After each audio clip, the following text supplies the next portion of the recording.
Hello, everyone, and welcome to Budget Life with Paula. We are here today to go over my weekly check-in spending with Capital One credit card. I like to do this on a weekly basis just to hold myself accountable to all of my spending and things that I do with my Capital One card, trying to make sure that I don't spend too much. It's very important to me to hold myself accountable to the spending on this Capital One card. Just as a note, if you're new here, welcome. Thank you so much for watching this video. If you are not subscribed to my channel, please consider subscribing to my channel.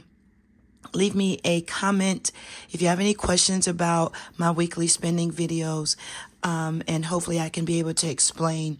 But if you are new here, I wanted to let you all know that I do pay my Capital One bill off in its entirety every month. So no matter what the balance is on my Capital One card, I pay that. What I'm working on is not overspending, because that money either comes, if I overspend, then that money comes out of either me adjusting my budget or I have to pull from my savings. I do not like to carry over a balance on my Capital One card. So I wanted to explain that before we go into, and I don't think I really explained that in a while. I may say it throughout my videos, but to actually explain that I do not carry over a balance every month. I pay that balance in its entirety. And sometimes I do go over my personal limit that I set for myself. So I'm trying to rein that in. Now, I will tell you, the month of April, we haven't gotten there yet, but the month of April and part of March, I did have some extra spending that I did expect to happen. So April, so what you'll see is I normally post my pictures of when I make a payment. So you'll see probably a larger amount. I'm not going to share that on my list here because that's something that I'm doing personally. And some things I don't share all of my finances with you all because I like to keep some things private. But just know those purchases that's not listed here are not surprise purchases. They're not unexpected purchases. They are purchases that I am aware of, and I chose to use my credit card versus taking it out of my savings or adjusting my budget. So I just wanted to explain that. And also, as a side note, for those that are new to budgeting, and sometimes, I will say this, sometimes people that are not new to budgeting may sometimes forget that every person's budget is unique and that person has a right to adjust their budget, make financial decisions, and do things that may not necessarily be your way of budgeting. You may not think that that was a good choice for that person. However, that person didn't make that decision to do that. Now, should they have gone a different way? Maybe. But at the time, that person chose to make that financial decision. And so I wanted to kind of make that clear to, especially the new budgeters, that your budget and the way you manage your finances is your own. It's your lifestyle, your way of living, situations, life happens, and you just have to do your best at financing your money. And that's really what this budgeting community that I've learned is basically about. Things do happen unexpectedly. Things do happen unexpectedly. And we just make adjustments as we go. We live and we learn.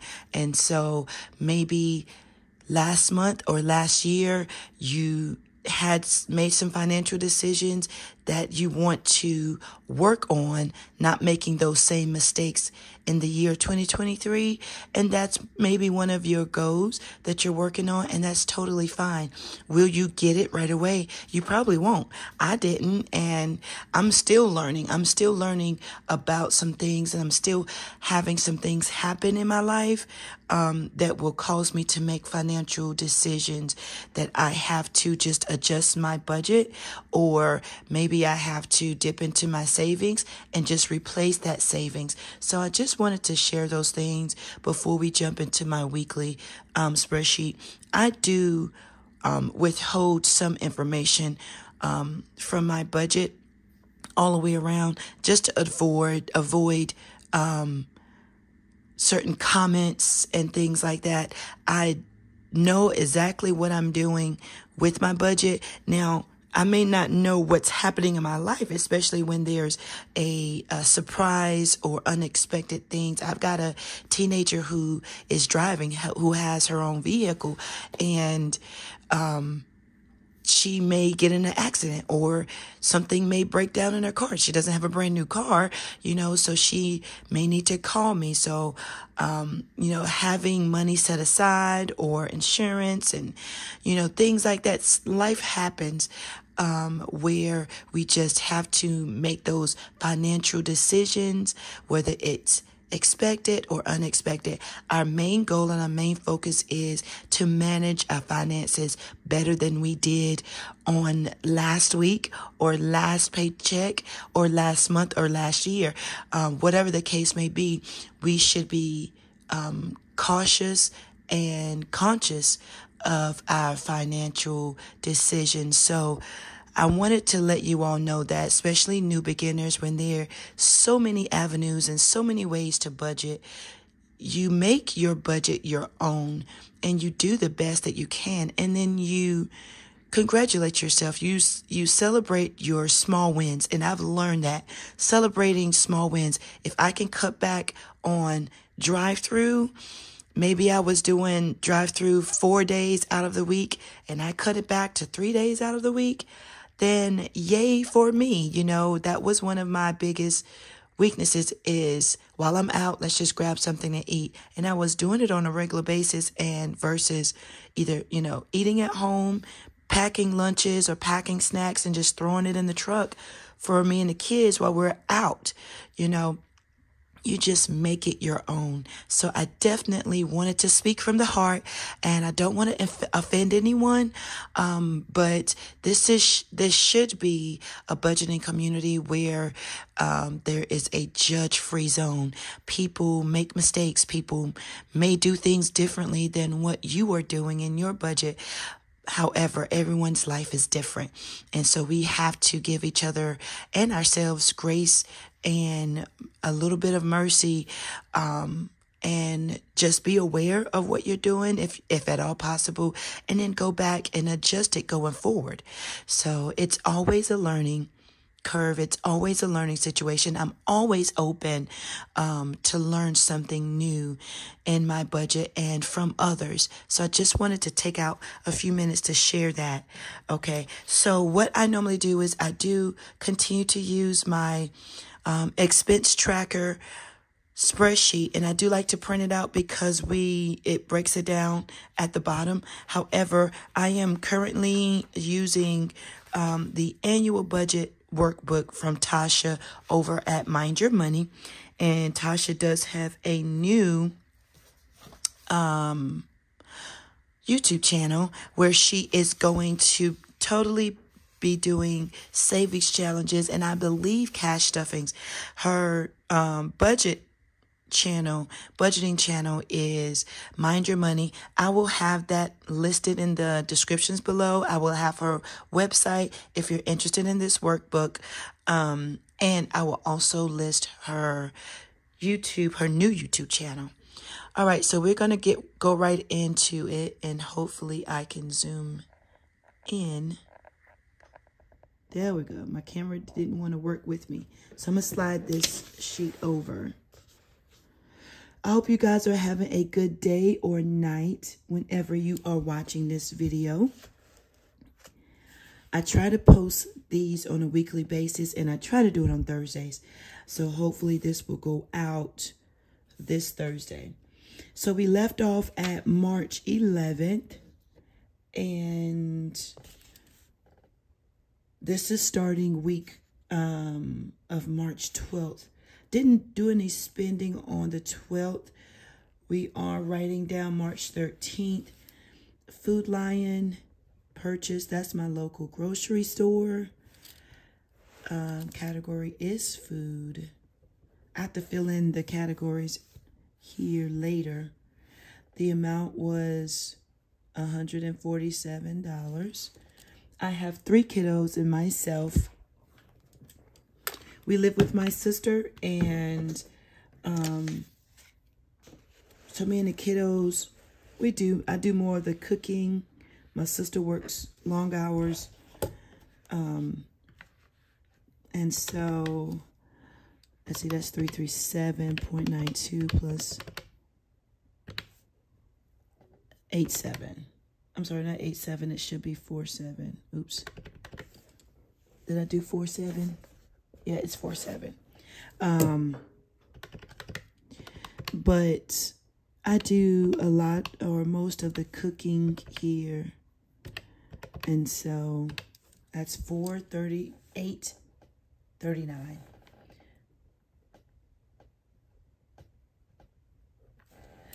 And so, yeah, so that's why my grocery bill is pretty high.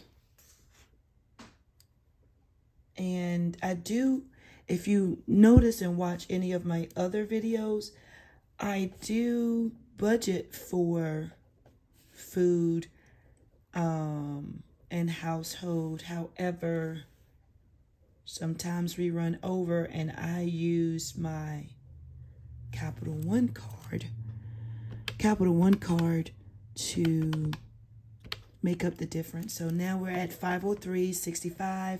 That is a BJ's order. BJ's is like our Sam's and Costco. BJ's is just closer to where I live. So I do my online food, and I'm going to say house. Sorry, guys, my voice is a little cracky this morning, and I do have my tea here in my mug.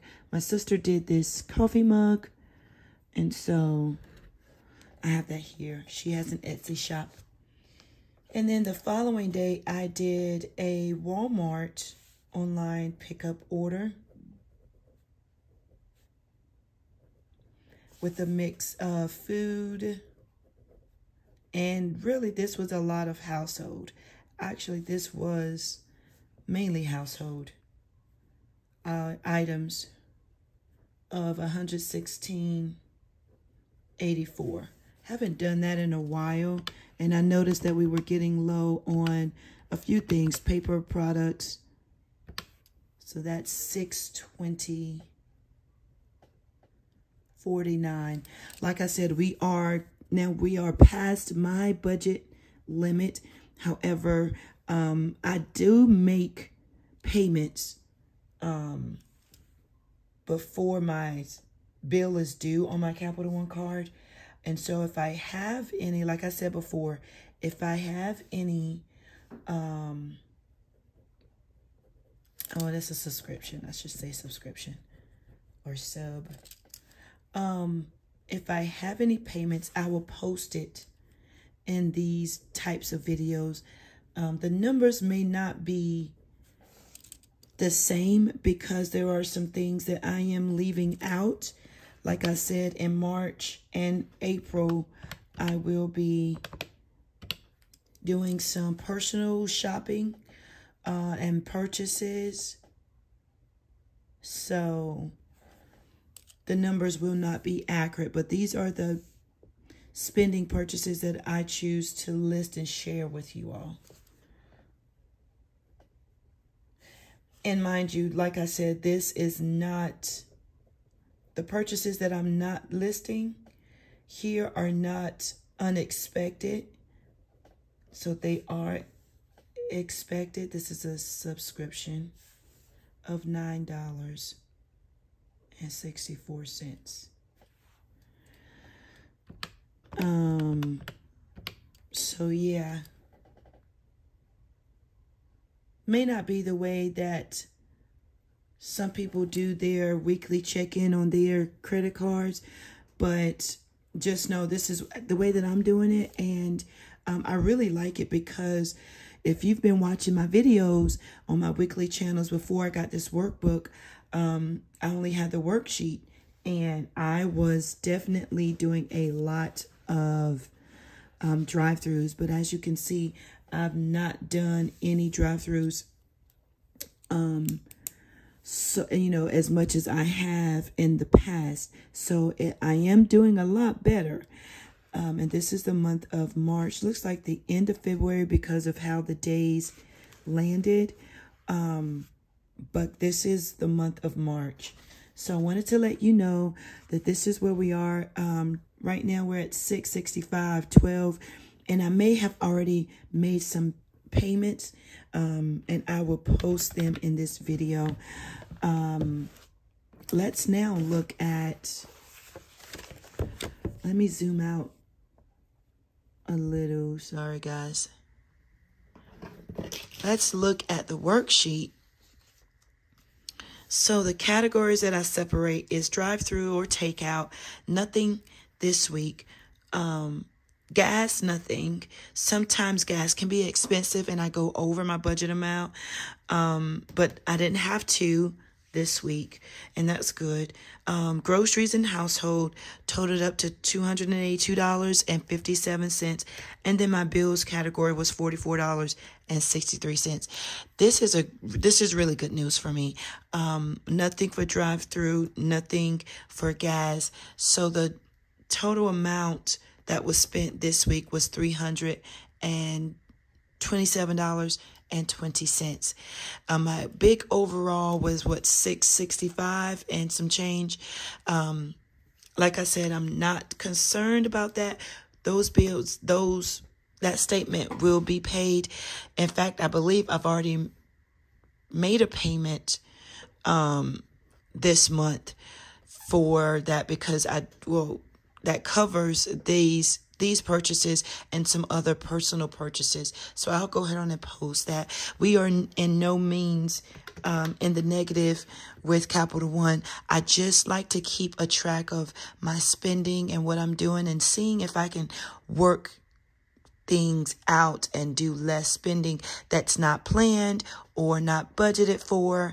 And as you can see, groceries and household is still a lot outside of what I normally budget for, which means that I need to continue to shop the weekly ads at my local grocery store, use coupons, use rewards as much as I can to cut back on the expenses. And sometimes it's still just a lot, but we're going to do what we have to do and make those adjustments. So you guys, this was all. Sorry it took a little bit longer than expected. Sorry for my voice. My voice is going through allergy season, so I'm not 100% okay with my voice. But I wanted to put this video out. I hope you all have a great rest of your day. And please take in consideration what I said and stated earlier in the video. And that is, our budget is our own. We have all different lifestyles. And we need to give ourselves a little grace, a little mercy, and try not to be so judgmental of other videos that are out there when people are sharing their budget experiences and their budget journey. You guys have a great rest of your day, and I will talk to you soon. Bye-bye.